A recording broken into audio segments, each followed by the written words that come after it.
शंकराचार्य स्वामी अभिमुक्तेश्वरानंद भावुक होकर रवाना हुए वाराणसी। नमस्कार, आप देख रहे हैं कंटाप टीवी। मैं हूं आपके साथ संदली सिंह। हर पल की बड़ी और सटीक खबर दिखाने का हमारा वादा है। तो चलिए बढ़ते हैं सीधा खबर की ओर, देखते हैं ये पूरी रिपोर्ट। शंकराचार्य स्वामी अभिमुक्तेश्वरानंद ने प्रयागराज माघ मेला छोड़ दिया है। वह काशी के लिए रवाना हो गए हैं। इससे पहले उन्होंने बुधवार सुबह प्रेस कॉन्फ्रेंस में कहा, आज मन इतना व्यथित है कि हम बिना स्नान किए ही विदा ले रहे हैं। इस दुख की भरपाई पता नहीं कौन सा नेता आएगा, कौन सी पार्टी आएगी जो करेगी। प्रयागराज हमेशा से आस्था और शांति की धरती रही है। श्रद्धा के साथ यहाँ आया था, लेकिन एक ऐसी घटना हो गई इसकी मैंने कभी उम्मीद नहीं की थी। उन्होंने कहा, कल मुझे माघ मेला प्रशासन की ओर से एक पत्र और प्रस्ताव भेजा गया। इसमें कहा कि मुझे पूरे सम्मान के साथ पालकी से संगम ले जाकर स्नान कराया जाएगा, मुझ पर फूल बरसाए जाएंगे, लेकिन मैंने प्रस्ताव को ठुकरा दिया। जब दिल में दुख और गुस्सा हो तो पवित्र पानी भी शांति नहीं दे पाता।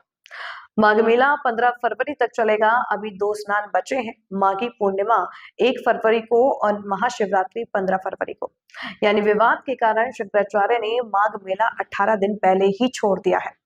मौनी अमावस्या के दिन शंकराचार्य का प्रशासन से विवाद हुआ, फिर ये बिना स्नान किए लौट गए। इसके बाद उन्होंने बसंत पंचमी के दिन भी स्नान नहीं किया था। शंकराचार्य ने कहा, ये घटना ने मेरी आत्मा को झकझोर दिया है। इससे न्याय और मानवता के प्रति मेरा विश्वास कमजोर हुआ है। मैंने कुछ समय का मौन रखकर प्रार्थना भी की कि जिन लोगों ने अपमान किया है उन्हें दंड मिले।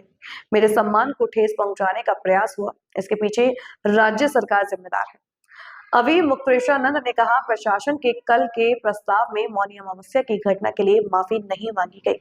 असली सम्मान तब होता है जब गलती मानी जाए और सच्चे मन से माफी मांगी जाए। जब तक मूल घटना की जिम्मेदारी लेकर दोषी लोग माफी नहीं मांगते, तब तक ऐसे किसी को भी प्रस्ताव को स्वीकार नहीं करूंगा। अगर मैं उस प्रस्ताव को स्वीकार कर लेता तो उस दिन हुई घटना और उनके भक्तों के अपमान का मुद्दा दब जाता। शंकराचार्य ने कहा, मैं इस मामले को लेकर कई दिनों तक विरोध में बैठा रहा, लेकिन फिर मेला छोड़ने का फैसला किया। अगर पहले पालकी से स्नान करना गलत माना गया तो अब वही बात सही कैसे हो गई? क्या संतों, सन्यासियों और ब्रह्मचारियों के साथ हुई मारपीट और अपमान की भरपाई ऐसे ही कर दी जाएगी? सत्य की गूंज और उन अनुत्तरित प्रश्नों को छोड़कर जा रहे हैं। प्रयाग की इस हवा में तो विद्यमान रहेंगे ही, लेकिन पूरे विश्व में वायुमंडल में विद्यमान रहेंगे और उत्तर की प्रतीक्षा करेंगे। जो कुछ कहना था सब कहा जा चुका है।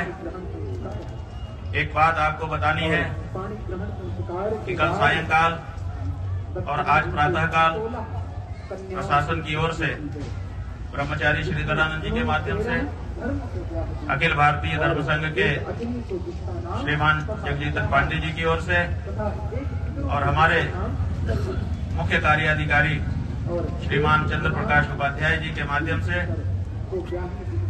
एक पत्र, एक प्रस्ताव प्रशासन की ओर से हमारे पास भेजा गया था, जिसमें यह कहा गया था कि हम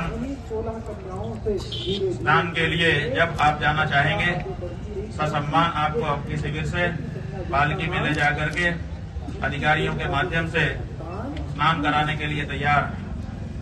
ये भी कहा गया था कि जिन अधिकारियों ने संगम पर मौनी अमावस्या के दिन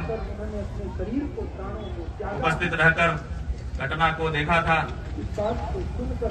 वो वे सब वहां पर उपस्थित रहेंगे और आपके ऊपर पुष्प वर्षा करके स्वागत करेंगे। यह भी कहा गया था कि भविष्य में चारों शंकराचार्यों को मौनी अमावस्या पर स्नान के लिए हम एक SOP बनाएंगे। उसका प्रारूप भी आप अगर चाहेंगे तो आपको दिखाया जाएगा। लेकिन जो घटना की गई उसके बारे में क्षमा के एक भी शब्द नहीं थे। हमको लगा कि अगर हमने ये प्रस्ताव स्वीकार किया, स्नान करने के लिए गए, फूल बरसवा लिया अपने ऊपर और आगे के वर्षों के लिए कोई SOP स्वीकार कर लिया, तो इसका मतलब ये होगा कि जिन सन्यासियों को, जिन ब्रह्मचारियों को, जिन वृद्धों को, जिन संतों को, जिन बटुकों को लांछित अपमानित किया गया, ये सब उसकी कीमत होगी। उसकी कीमत पर हम अपनी सुविधा और अपना सम्मान स्वीकार करने में असमर्थ रहे। इसीलिए हमने कहा कि अगर आप अपनी गलती के लिए, अपने अपराध के लिए क्षमा याचना कर सकते हैं तब तो ठीक है, बाकी कुछ आपसे हमको नहीं चाहिए, क्योंकि जो हमारा है उसको आपको आज नहीं तो कल देना ही पड़ेगा। वो हमारा अधिकार है, वो आपकी तरफ से किया गया दान नहीं होगा। लेकिन जो असली मुद्दा है, जिसके लिए 10 दिन तक शांति के साथ हम यहाँ पर फुटपाथ पर बैठे रहे, आपको लंबा समय हमने प्रदान किया कि आप ठंडे मन से, मस्तिष्क से विचार करो और विचार करके जो अन्याय हुआ है उसके लिए आगे आकर के या तो दंड भोगो या तो क्षमा याचना करो। लेकिन 10-11 दिन बीत जाने के बाद भी आज जब हमारे जाने का हमने निर्णय किया, तब इस तरह का प्रस्ताव हमारे पास आया। लेकिन वो प्रस्ताव हम इसीलिए स्वीकार नहीं कर सके क्योंकि हम जिंदगी भर के लिए अगर इस प्रस्ताव को स्वीकारते तो हमारी आत्मा हमको धिक्कारती कि तुमने ये जो सुविधा पाई है, तुमने ये जो SOP लिखवाई है, वो ब्रह्मचारियों, सन्यासियों, भटकों, वृद्धों, स्त्रियों के असम्मान की कीमत पर पाई है। इसको कभी भी हमारा हृदय स्वीकार नहीं कर सकता था। इसलिए हमने प्रस्ताव को ठुकरा दिया है और हम भारी मन से यहाँ के लिए जा रहे हैं।